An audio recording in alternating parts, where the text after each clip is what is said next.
Bab 886 Ikan Naga Yunhu. Pada saat ini, Yi Feng sudah duduk dan perlahan kembali ke 9 alam. Adapun pergi tanpa pamit, Yi Feng juga takut akan masalah. Bagaimana jika gadis itu bangun dan ingin mengucapkan terima kasih kepadaku karena telah menyelamatkan hidupnya dan ingin menikah denganku? Meskipun aku senang melakukannya, bagaimanapun juga aku adalah orang yang sedang sekarat. Pada saat yang sama, Piao Miao Hong berdiri di puncak gunung sambil melihat ke atas. Nona, tidak perlu khawatir. Kita pasti bisa menangkap ikan naga itu. Penjaga Luo Chen datang dari belakang dan menghiburnya dengan lembut. Hehe, berbicara tentang ini, Piao Miao Hong tersenyum pahit. Tidak mudah untuk menangkap ikan naga. Nona, jangan patah semangat. Meskipun kita mungkin tidak dapat menangkapnya, ada begitu banyak orang yang mengawasi Danau Yun, pasti akan ada yang menangkapnya. Bahkan jika kita di Jianggu menghabiskan semua uang kita untuk menukar ikan naga ini dengannya, kami tidak akan membiarkan apapun terjadi padamu, kata Luo Chen. Waktunya telah berlalu. Piao Miao Hong berkata tanpa ekspresi. Sudah berapa lama? Luo Chen tidak bereaksi. Kutukan itu telah mencapai masa akhirnya. Maksudku, meskipun sekarang ada ikan naga, kutukan itu tidak bisa dipatahkan. Segalanya sudah diputuskan. Kau tidak perlu lagi mengkhawatirkan masalah ini untukku. Piao Miao Hong berkata dengan tenang, seolah-olah dia sudah menerima hasil ini.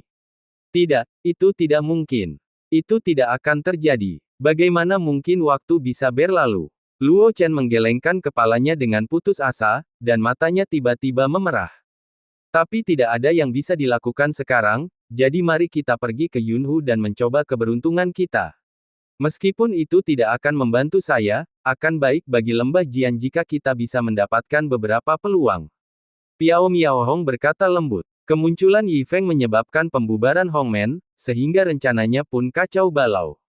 Jadi sekarang karena dia tidak mempunyai rencana, dia hanya bisa melakukan segala sesuatunya selangkah demi selangkah. Tetapi berbicara tentang Yi Feng, jika dia pergi ke satu-satunya daerah terlarang tingkat 6 yang saat ini diketahui umat manusia, bahkan jika dia sangat kuat, dia mungkin akan berada dalam bahaya kematian. Sekalipun aku tahu dia tidak akan benar-benar mati kalau dia bunuh diri, aku juga paham bahwa aku mungkin tidak akan mempunyai kesempatan untuk bertemu dengannya lagi di kehidupan ini. Dengan kekuatan yang telah ditunjukkannya, ia mungkin memiliki kesempatan untuk menjadi orang suci di masa mendatang. Meski sangat tipis, belum tentu keajaiban akan terjadi.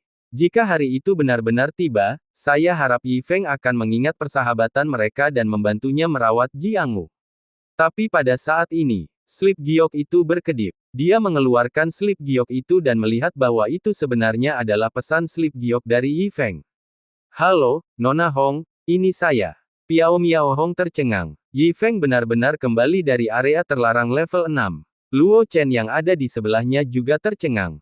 Sebelumnya, Yi Feng menculik Piao Miao Hong di depannya, jadi kemudian dia tahu apa yang terjadi antara Yi Feng dan Piao Miao Hong melalui mulut Piao Miao Hong.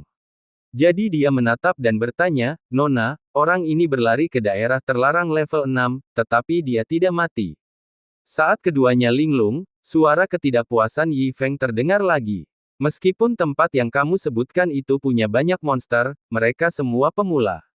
Belum lagi kematian, aku bahkan tidak terkelupas sedikit pun. Perjalanan yang sia-sia. Mendengar ini, wajah cantik Piao Miao Hong berkedut sedikit. Luo Chen di samping gemetar tangannya, menunjuk ke arah batu giok dan berteriak, Nona kecil, dengarkan apa yang orang katakan. Setelah waktu yang lama, Piao Miao Hong menarik napas dalam-dalam. Menerima kenyataan bahwa Yi Feng tidak mati. Aku tak dapat menahan diri untuk mendesah dalam hatiku, tampaknya aku masih meremehkan Yi Feng. Kamu ada di mana sekarang?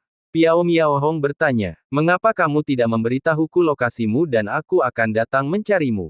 Suara Yi Feng datang dari kepingan giok. Oke, Piao Miao Hong menanggapi dan kemudian menginformasikan lokasinya. Setelah beberapa saat, seekor siput raksasa meluncur turun dari udara dan mendarat di samping kedua pria itu. Nona Hong, Yi Feng membungkuk. Tuan Yi, Piao Miao Hong juga membungkuk. Setelah mereka bertukar basa-basi, Yi Feng melihat Luo Chen di sampingnya. Ketika dia melihat Yi Feng lagi, Luo Chen sangat ketakutan dan bersembunyi tepat di belakang Piao Miao Hong.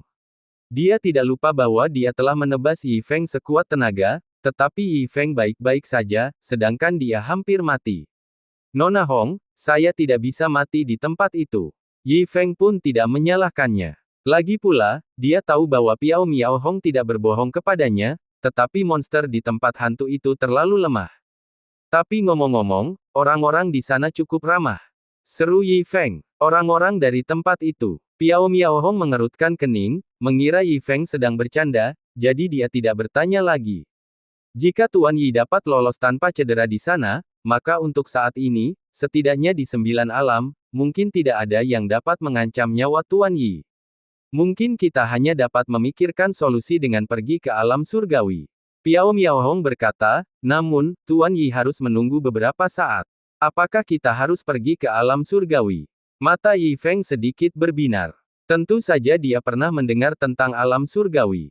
Saya mendengar bahwa semua kekuatan selanjutnya di 9 alam berasal dari tempat itu. Yi Feng masih sangat penasaran dengan tempat ini. Namun, Yi Feng sedikit terkejut karena tidak ada apapun di 9 alam yang dapat mengancam hidupnya. Apakah saya sungguh sekuat itu? Sehat. Ini semua salahku. Saya membunuh terlalu banyak monster karena tergesa-gesa dan secara tidak sengaja meningkatkan terlalu banyak di antaranya. Yang lebih menyebalkan lagi adalah kali ini dia membantai seluruh kota dan mendapatkan banyak pengalaman, tapi dia terlalu malas untuk melihatnya. Sepertinya aku masih perlu menahan diri di masa mendatang. Dengan kekuatan ini, Yi Feng harusnya merasa puas dan menjadi kaisar lokal di 9 alam, makan dan menunggu kematian, serta menemukan beberapa kultivator wanita untuk berlatih kultivasi. Bukankah hidup ini akan bahagia? Namun sistem telah mengatakan bahwa akan ada bencana yang menghancurkan dunia dalam waktu lebih dari 90 tahun. Dan rupanya masih ada tugas penerimaan murid terakhir yang belum selesai. Sistem tidak mengatakan apapun tentang hal itu kemudian, dan saya tidak tahu apakah saya harus terus menyelesaikannya. Terlalu ceroboh. Pelan-pelan saja, tidak ada salahnya menunggu beberapa hari. Yi Feng mengangguk. Lagi pula, masih ada lebih dari 90 tahun lagi, jadi tidak perlu terburu-buru. Cukup berlatih menahan diri dalam mengusir setan, tingkatkan levelnya, dan mereka akhirnya akan mati. Terima kasih Tuan Yi atas pengertian Anda. Saya akan pergi dulu dan memberitahu Anda saat saya tiba di alam surgawi. Piao Miao Hong bertanya, bagaimana denganmu, apa yang akan kamu lakukan? Yi Feng bertanya, ketika seorang suci muncul di dunia, langit dan bumi berubah drastis. Banyak tempat yang penuh bahaya dan peluang lahir, dan Yunhu adalah salah satu tempat yang penuh peluang besar. Ada ikan naga di Yunhu, dan selain itu ada beberapa ikan besar dan kecil, yang semuanya merupakan ikan langka yang bagus. Hanya saja Yunhu sekarang dikenal semua orang, dan banyak sekali orang yang berbondong-bondong ke sana. Tetapi meski begitu, aku juga ingin mencoba peruntunganku di sana. Piao Miao Hong berkata, lalu mengangkat alisnya dan menatap Yi Feng, dan bertanya dengan penuh harap, Tuan Yi, apakah Anda ingin pergi bersama kami? Oh, memancing. Saya menyukainya, tentu saja saya akan pergi bersama. Yi Feng tersenyum penuh harap, dan bukankah aku sudah berjanji kepada Nona Hong sebelumnya bahwa kau akan membantuku menemukan kematian, dan aku akan berusaha sebaik mungkin untuk membantumu mengatasi beberapa masalah yang mungkin muncul. Meskipun masalah itu belum muncul, bagaimana jika aku menemuinya? Jadi, Tuan, Anda masih ingat ini? Piao Miao Hong tersenyum sambil menutup mulutnya dengan kedua tangan, merasa sangat bersyukur, kalau begitu aku ingin mengucapkan terima kasih karena telah mengingat kata-kata Honger. Setelah saling menyapa singkat, rombongan itu bergegas menuju Yunhu. Bab 887 Danau Feng Qianyu Yun terletak di pusat 9 alam. Awalnya itu adalah perbatasan antara dunia peri dan 8 dunia lainnya. Saat orang suci itu akan muncul di dunia, dunia menjadi bergejolak, dan banyak peluang dan tempat berbahaya bermunculan. Dan itulah bagaimana Danau Yunhu lahir, muncul di suatu malam.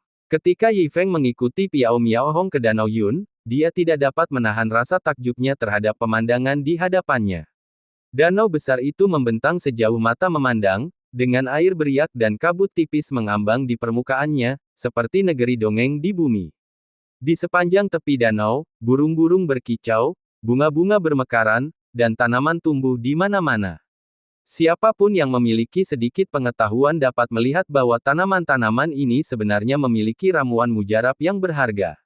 Sekadar mengambil napas dalam-dalam di dekat sini membuat orang merasa rileks dan nyaman. Kalau Anda bisa berlatih di sini, Anda pasti bisa memperoleh hasil 2 kali lipat dengan usaha setengahnya. Karena letak geografis dan ukuran Danau Yunhu, hal itu bukan lagi rahasia di kalangan para ahli.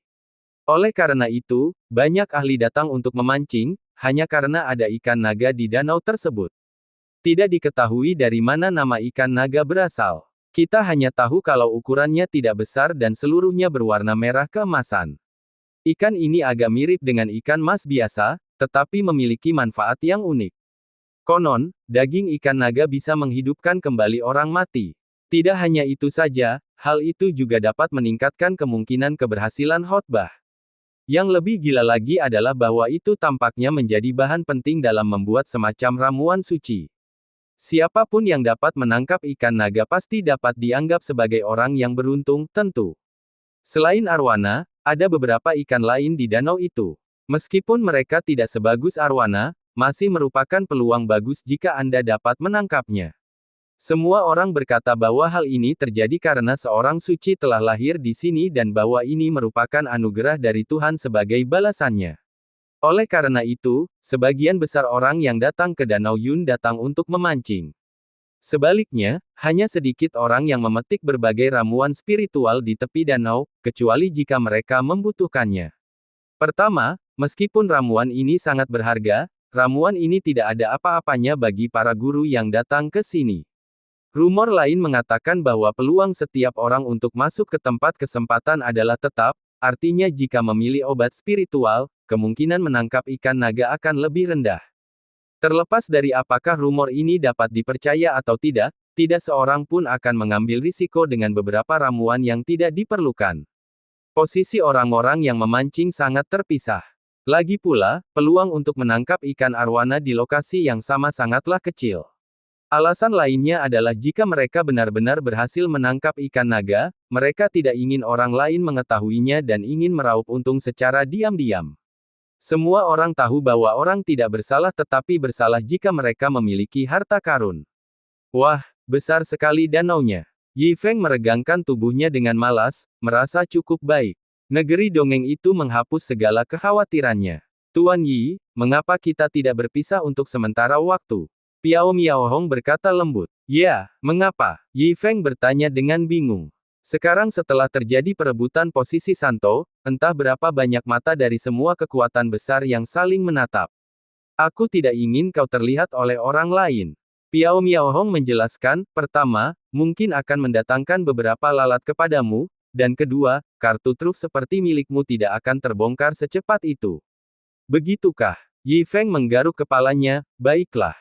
Kalau begitu, Tuan, mari kita ucapkan selamat tinggal untuk sementara waktu dan sampai jumpa lagi di sini dalam waktu setengah bulan. Piao Miaohong tersenyum dan berkata, Honger juga ingin mengucapkan semoga sukses dalam menangkap ikan naga. Aku tidak peduli dengan hal itu. Yi Feng menggosok hidungnya. Pertama, setelah dia mati lalu terlahir kembali, dia akan langsung menjadi abadi, dan dia masih menginginkanmu, ikan naga terkutuk. Kedua, banyak sekali orang yang mengincar ikan ini dan dia pikir dirinya tidak cukup beruntung untuk menangkapnya. Saya akan menangkap ikan biasa saja untuk menghabiskan waktu. Yi Feng tersenyum tipis, seharusnya ada ikan biasa di danau ini, kan? Ikan biasa. Piao Miaohong hanya mengira bahwa Yi Feng sedang membicarakan ikan lain selain arwana, jadi dia berkata, tentu saja ada. Baiklah, mari kita berpisah di sini. Yi Feng tidak sabar untuk mulai memancing. Setelah berpisah dari Piao Miaohong, Yi Feng mulai berkeliaran. Lagi pula, ia bukanlah seorang nelayan profesional dan belum pernah memancing berkali-kali di kehidupan sebelumnya, namun ia juga tahu bahwa ikan berkumpul secara berkelompok, sehingga banyak nelayan yang ia lihat di kehidupan sebelumnya juga berkumpul secara berkelompok di tepi kolam. Entah tidak ada seorang pun yang memancing di satu arah, atau mereka semua berkerumun di satu area itu. Bagaimanapun, Yi Feng mempercayai kebenaran ini, jadi dia mencari tempat di mana ada banyak orang. Tenggara Danau Yunhu. Feng Qianyu mengenakan pakaian seputih salju, memegang tongkat pancing kristal giok di tangannya, duduk bersila di tepi pantai tanpa bergerak. Ada sepotong umpan dalam kotak brokat mahal di sebelahnya. Umpan ikan ini terbuat dari batu ambar berusia puluhan juta tahun, terbentuk secara alami di tempat yang memiliki energi spiritual kuat, menyerap kekuatan langit dan bumi serta esensi matahari dan bulan. Hanya ada dua yang berkualitas seperti ini. Yang satu ada di kail ikan di dalam air, dan yang satu lagi masih di dalam kotak brokat.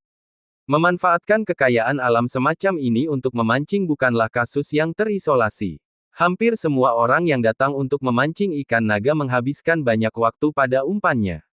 Sekalipun ada yang tidak memancing ikan naga melainkan ikan spiritual, umpan yang dipakai juga merupakan sejenis saripati langit dan bumi, atau bahan-bahan berharga.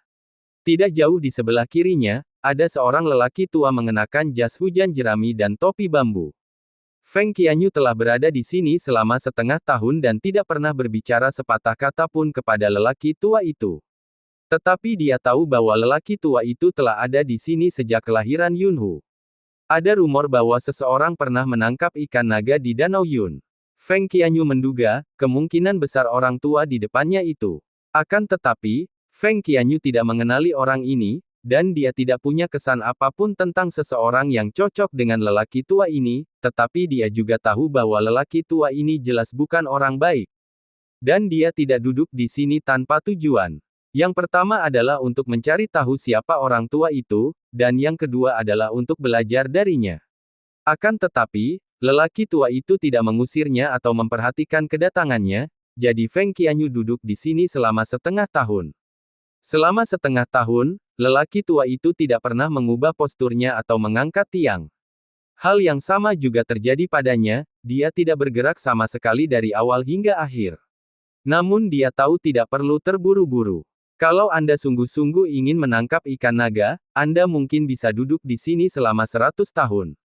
Pada saat itu, seorang pemuda berjubah putih duduk di antara dia dan lelaki tua itu.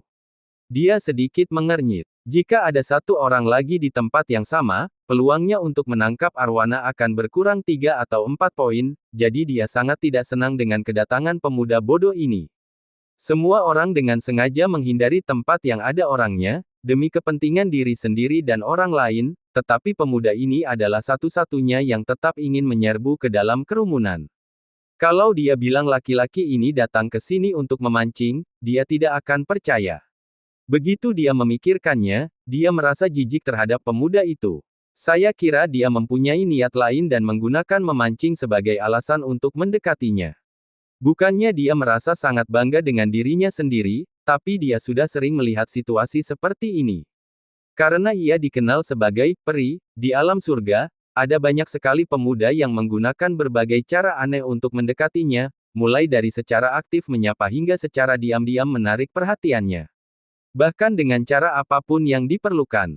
Dia menatap lelaki tua berjas hujan jerami itu lagi. Orang tua itu tidak bergerak dari awal sampai akhir. Dia tampaknya tidak peduli dengan kedatangan pemuda berjubah putih itu.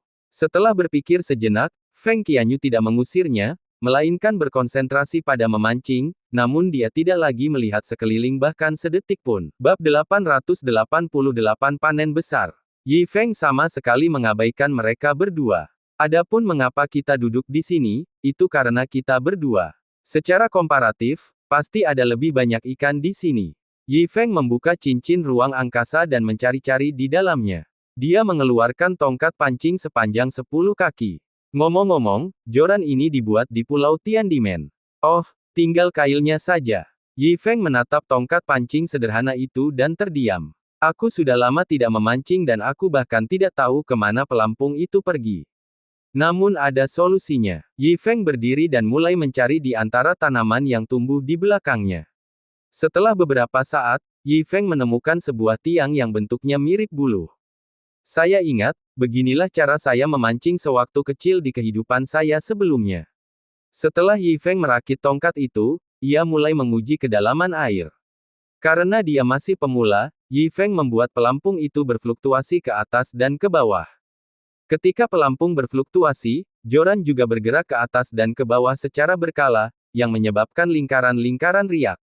Sulit bagi Yi Feng untuk mengabaikan orang seperti ini. Pelayan yang diam di belakang Feng Qianyu terkekeh.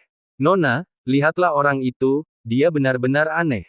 Siapapun yang datang ke sini untuk memancing pasti sudah diperlengkapi dengan baik, tetapi orang ini malah menggunakan tongkat bambu untuk memancing di sini. Gadis itu tertawa dan berkata, dan pelampungnya, itu sebenarnya tiang yang acak. Feng Qianyu tidak mengatakan apa-apa.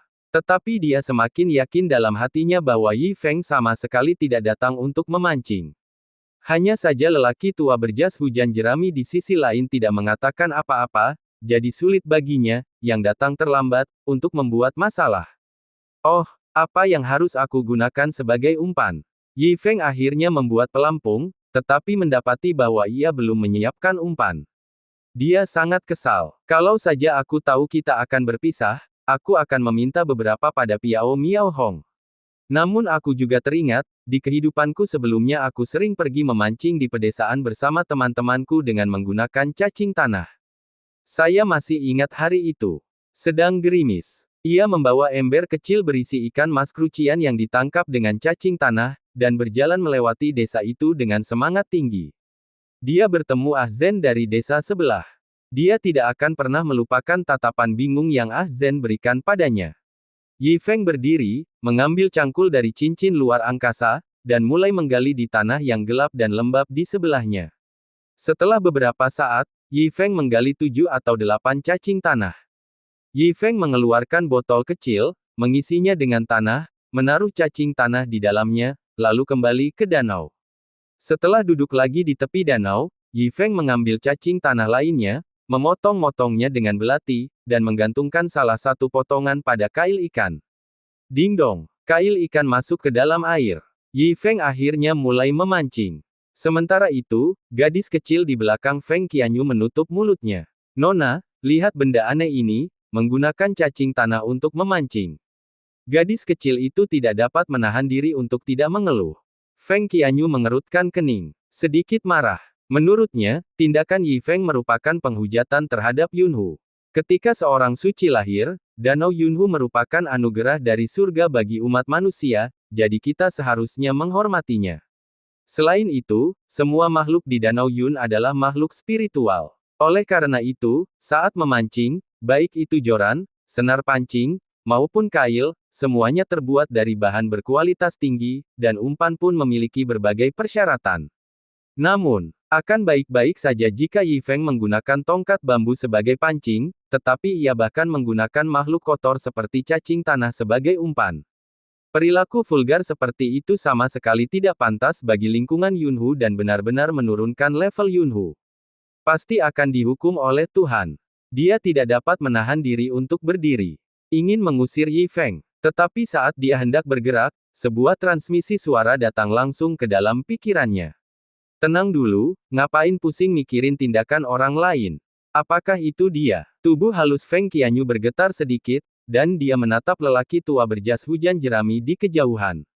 Orang tua berjas hujan jerami itu duduk diam dari awal sampai akhir tanpa membuat gerakan apapun. Ya, tidak ada orang lain di sini. Aku khawatir hanya dia seorang. Feng Qianyu bergumam pelan. Ya, apa hubungan Yi Feng dengan dia? Bahkan jika dia menghujat Yunhu lagi, hukum langit dan bumi akan menghukumnya, jadi mengapa gilirannya harus mengambil tindakan? Dia merasa cemas sejenak. Terima kasih atas pengingatnya, senior.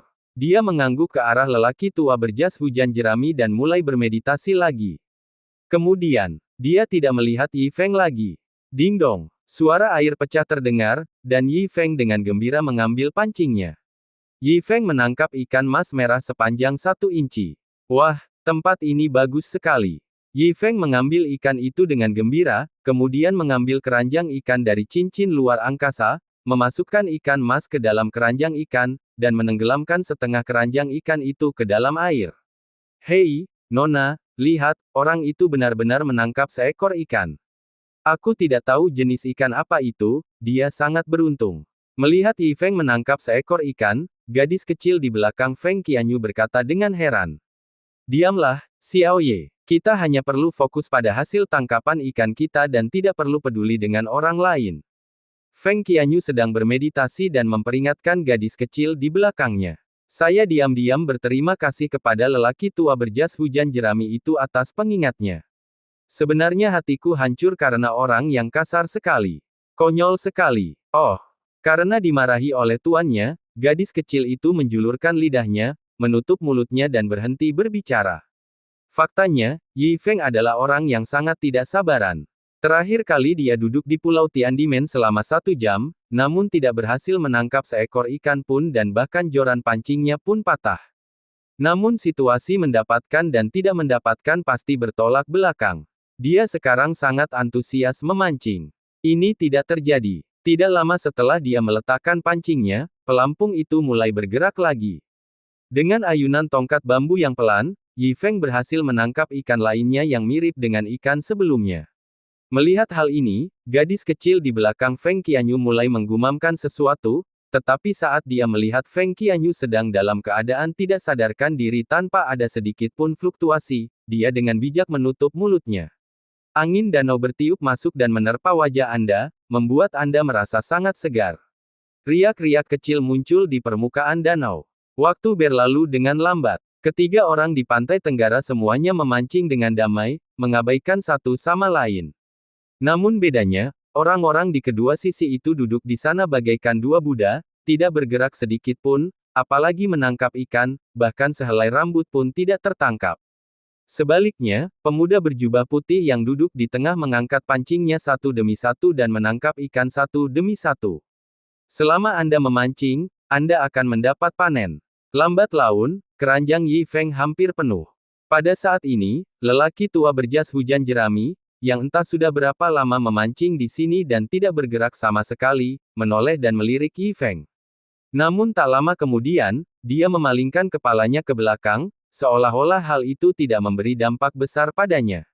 Namun di sisi lain, Feng Qianyu, setelah diingatkan oleh lelaki tua berjas hujan jerami, awalnya mampu tetap tenang, namun saat dia melihat Yi Feng di sampingnya tengah menangkap ikan satu demi satu, dia menjadi gelisah dan tidak dapat tenang. Meskipun dia masih berusaha keras untuk mempertahankan kondisi meditasinya, semakin lama semakin sulit baginya untuk tenang. Bab 889 Kekecewaan. Masih memancing, tapi dari joran, tali pancing, hingga kail, tidak peduli bahan atau aspek lainnya, semuanya adalah yang terbaik.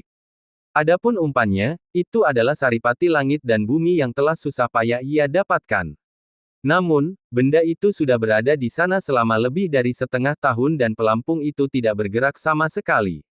Dia tidak meminta ikan naga, tetapi setidaknya ikan roh lainnya akan menggigit kailnya, yang setidaknya akan memberinya sedikit antisipasi untuk memancing. Tapi bagaimana dengan Yi Feng di sebelahnya? Joran pancingnya dari bambu. Kail ikannya berupa kail besi. Pelampungnya adalah batang buluh. Bahkan umpannya adalah cacing tanah yang baru saja digali dari tanah. Namun begitu orang ini duduk, akan ada pergerakan. Itu tidak masalah sekali atau dua kali, tetapi bisa saja terjadi sering. Setiap kali dia mengangkat tongkat itu, pasti ada ikannya. Sebaliknya, mentalitas Feng Qianyu benar-benar hancur. Dia menjadi semakin gelisah. Dia menarik napas dalam-dalam, melatih keterampilannya, dan memaksa dirinya untuk tenang. Apa gunanya ikan yang ditangkap dengan joran berkualitas rendah dan cacing tanah? Bukankah mereka hanya ikan dan udang kecil? Feng Qianyu, apa buruknya dirimu? Jika Anda dapat menangkap ikan yang sedikit lebih baik, itu akan sepadan dengan seluruh keranjangnya. Memikirkan hal ini, Feng Qianyu merasa jauh lebih nyaman. Dia mendapatkan kembali konsentrasinya. Setengah hari berlalu dalam sekejap mata. Wah, hampir penuh. Yi Feng menatap keranjang ikan itu, meletakkan tongkat pancingnya dan meregangkan tubuhnya. Kemudian dia menggali lubang di belakangnya dan mendirikan sebuah pot. Setelah beberapa saat, air dalam panci mendidih. Yi Feng dengan santai mengeluarkan beberapa ikan dari keranjang ikan, membersihkannya, dan melemparkannya ke dalam, lalu menambahkan berbagai bumbu, segera. Sepanci sup ikan segar dengan aroma samar disajikan. Wah, lezat sekali. Yi Feng duduk dengan malas, mengisi mangkuk kecil dengan makanan dan mulai mencicipinya. Ke samping, Feng Qianyu, yang baru saja memasuki meditasi, memiliki wajah yang dingin dan beku. Penghujatan mutlak, dan Yi Feng masih menyia-nyiakan sumber daya. Meskipun menurutnya yang dijatuhkan Yi Feng adalah ikan kecil dan udang, apapun yang bisa muncul di danau awan, bahkan jika itu ikan kecil dan udang, bukanlah hal biasa. Namun, benda spiritual ini disia-siakan Yi Feng sedemikian rupa, yang membuatnya marah. Tepat saat dia menggertakkan giginya, lelaki tua berjas hujan jerami yang duduk tak bergerak di sampingnya tiba-tiba berdiri. Hal ini sangat mengejutkan Feng Qianyu. Dia telah berada di sana untuk waktu yang lama, tetapi lelaki tua itu tidak bergerak sama sekali, seolah-olah tidak ada apapun di dunia ini yang berhubungan dengannya. Namun sekarang dia berdiri. Orang tua berjas hujan jerami itu perlahan menyimpan alat pancingnya. Sambil membawa keranjang ikan kosong di satu tangan dan bangku yang agak basah di tangan lainnya, ia berjalan di sepanjang tepi danau dan bersiap untuk pergi.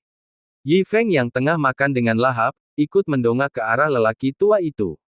Melihat keranjang ikan lelaki tua itu kosong, dia tak dapat menahan diri untuk tidak melengkungkan bibirnya. Angkatan udara. Hal ini membuat Yi Feng merasa sedikit malu. Saya telah memancing berkali-kali hingga keranjang saya hampir penuh, tetapi lelaki tua yang duduk tidak jauh dari situ kembali dengan tangan hampa. Siapapun akan tidak senang dan akan berpindah tempat atau pergi. Setelah memutar matanya, Yi Feng tersenyum dan berseru ketika lelaki tua berjas hujan jerami itu mendekat, "Pak Tua, aku punya tangkapan ikan yang bagus di sini, bagaimana kalau aku berbagi denganmu?" "Terima kasih banyak." Di balik jas hujan jerami, suara yang agak tua juga tersenyum tipis, tidak ada imbalan tanpa jasa. Lagi pula, lelaki tua itu hanya menikmati proses memancing. Mengenai apakah dia bisa menangkap ikan atau tidak, itu tidak penting. Oh, Yi Feng sangat terkejut dan berseru, orang tua itu memiliki pikiran yang mulia. Hahaha, terdengar tawa dari balik jas hujan jerami, tidak yakin apakah tawa itu merupakan bentuk merendahkan diri atau merendahkan diri, dibandingkan denganmu, lelaki tua itu masih jauh tertinggal. Setelah mengucapkan pernyataan yang tidak dapat dijelaskan ini, lelaki tua berjas hujan jerami itu mengambil barang-barangnya dan melanjutkan langkahnya untuk pergi. Ke samping. Feng Qianyu mencibir. Anda ingin memberikan ikan kecil dan udang hasil tangkapan Anda kepada orang lain tanpa mempertimbangkan siapa mereka. Dia mungkin satu-satunya orang yang berhasil menangkap ikan naga sejak lahirnya Danau Yunhu. Apakah orang-orang menganggap tinggi orang rendahan seperti Anda? Itu konyol. Itu hanya penghinaan terhadap diri sendiri. Tepat saat dia tengah memikirkan hal itu, lelaki tua berjas hujan jerami yang hendak pergi sudah berjalan mendekatinya.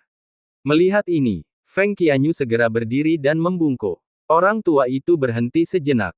Dia memiringkan kepalanya dan menatapnya.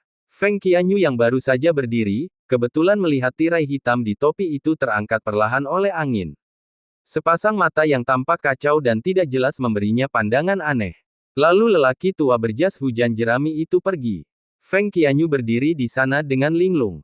Dia memikirkan tentang mata lelaki tua itu dan mengapa dia menatapnya seperti itu. Apakah ada artinya? Tepat saat dia tengah kehilangan ide, sebuah pesan suara yang menggoda terlintas dalam pikirannya. Keturunan keluarga Feng benar-benar semakin buruk dari generasi ke generasi, karena leluhur keluarga Fengmu memiliki hubungan denganku.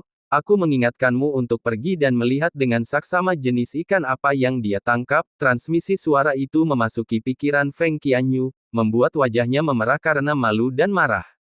Terutama beberapa kalimat terakhir yang menimbulkan dampak hebat di pikirannya. Ketika dia mengalihkan pandangannya ke arah lelaki tua berjas hujan jerami dan ingin mendekat untuk meminta klarifikasi, dia mendapati lelaki tua berjas hujan jerami itu telah menghilang. Dia duduk di sana dengan bingung. Saya tidak bisa tenang untuk waktu yang lama. Aku tidak tega lagi pergi memancing. Dalam pikiranku, suara lelaki tua berjas hujan jerami itu terus bergema. Dan matanya sesekali melihat ke arah Yi Feng.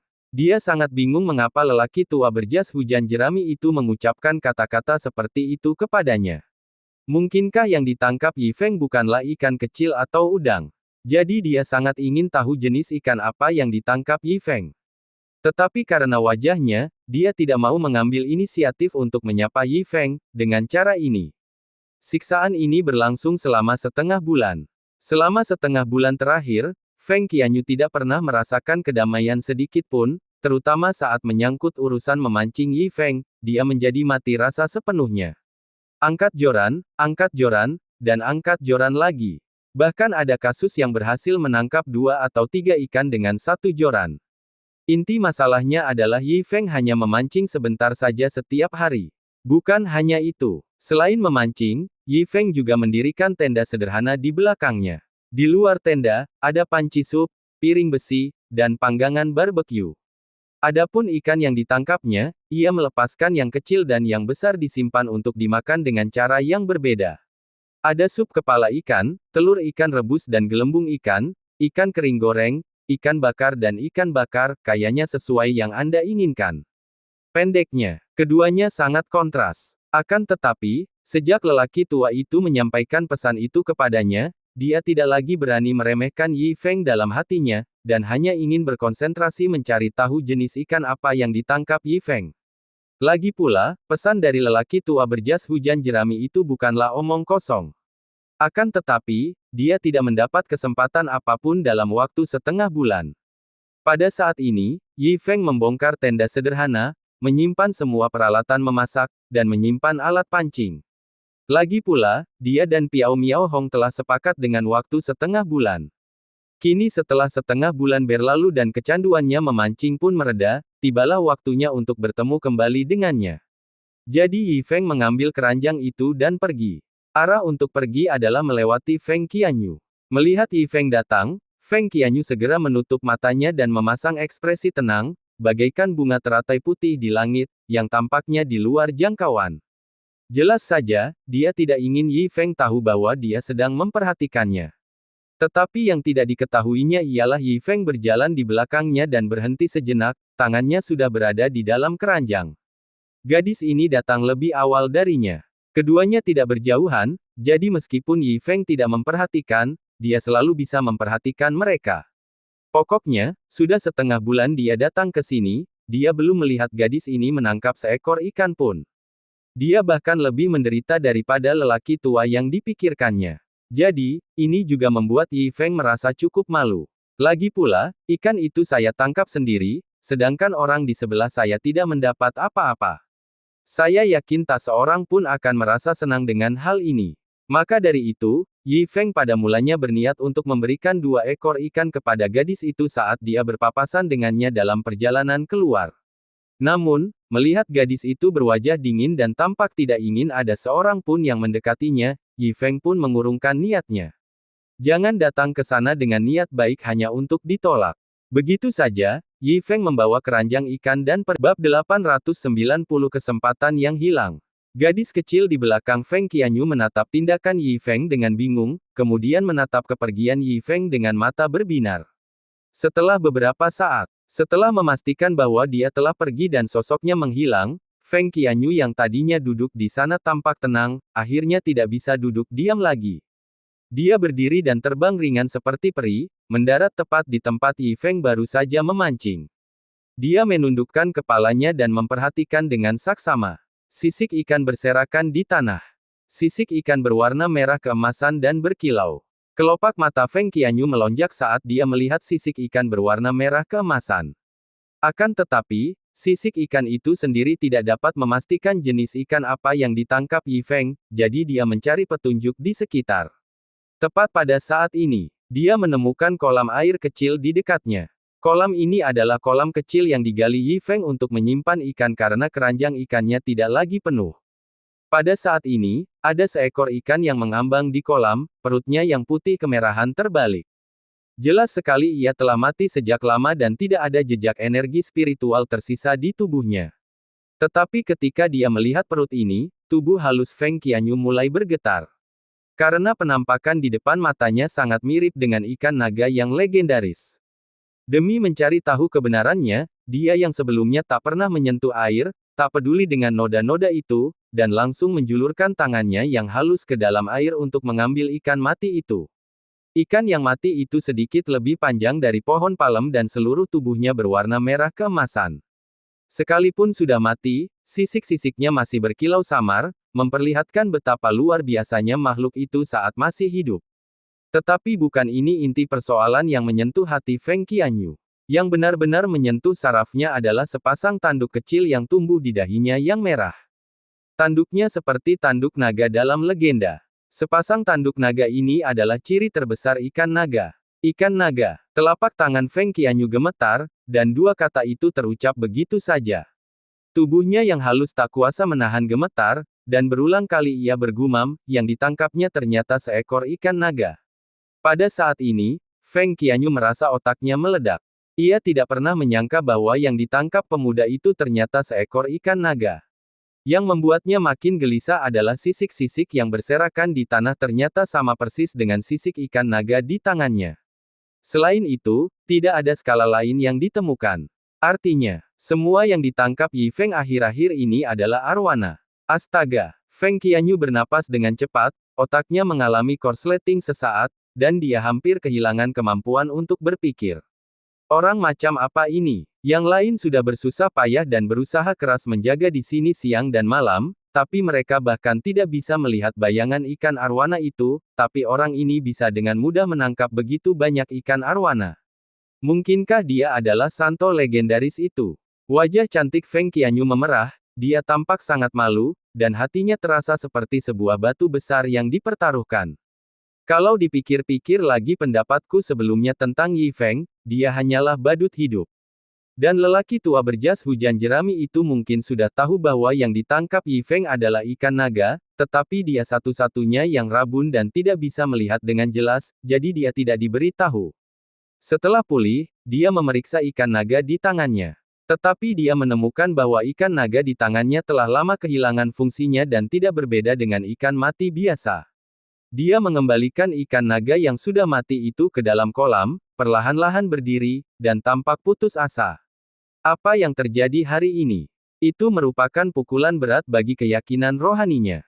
Dia, yang selalu memiliki pendapat tinggi tentang dirinya sendiri, untuk pertama kalinya mengalami apa artinya bahwa selalu ada orang yang lebih baik daripada Anda dan selalu ada gunung yang lebih tinggi daripada Anda.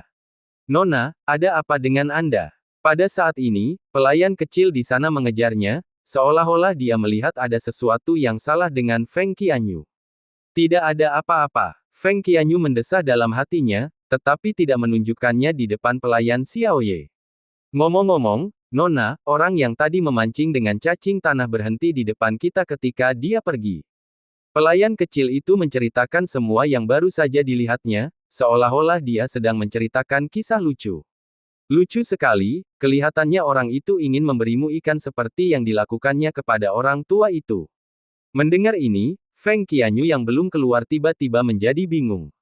Dia menatap Ono dengan cemas dan bertanya, apakah yang kamu katakan benar atau salah? Tentu saja benar. Aku melihatnya dengan mata kepalaku sendiri. Gadis kecil itu berkata sambil tersenyum. Orang ini juga sama. Orang tua itu tidak begitu suka ikan, jadi kenapa dia pikir kamu, nona muda, akan suka ikan? Siapa yang peduli dengan ikan kecil dan udang, kan? Tetapi, dia tampaknya menyadari bahwa Anda, nona muda, mengabaikannya, jadi dia pergi dengan frustrasi. Dia memiliki sedikit kesadaran diri. Apa? Wajah Feng Qianyu berubah drastis saat Xiao Ye selesai berbicara. Rasanya seperti ada palu besar yang menghantam dadanya, dan dia begitu marah hingga dia menyemburkan darah dari mulutnya. Meskipun dia menahannya dengan kuat, pukulan besar ini menyebabkan seluruh temperamennya berubah drastis pada saat ini, seolah-olah dia telah kehilangan jiwanya. Orang itu sebenarnya ingin memberinya ikan sekarang. Namun karena wajahnya, dia berpura-pura acuh tak acuh dan menolak kesempatan besar itu, konyol. Konyol sekali. Feng Qianyu hampir berteriak ke langit, kakinya terhuyung dan hampir kehilangan keseimbangan. Ayo kembali ke alam surgawi. Feng Qianyu berkata dengan wajah pucat setelah waktu yang lama. Nona, apakah Anda tidak akan berpartisipasi dalam kompetisi untuk menjadi orang suci? Mengapa Anda kembali ke alam surgawi? Pembantu kecil di belakangnya bertanya dengan heran. Feng Qianyu menertawakan dirinya sendiri. Sekalipun aku tinggal dan ikut serta dalam perlombaan untuk mendapatkan orang suci, aku tidak akan mendapat kesempatan apapun. Kenapa, Nona? Gadis kecil itu tampak bingung. Feng Qianyu tersenyum pahit. Kesempatan untuk mendapatkan ikan naga ada di depannya, namun dia menepisnya, yang sama saja dengan membiarkan keberuntungan tempat ini lepas dari tangannya. Kualifikasi apa yang dimilikinya untuk mendapatkan kesempatan lainnya. Namun, dia tidak menjelaskannya kepada pelayan kecil itu, tetapi berkemas dan pergi dengan tergesa-gesa.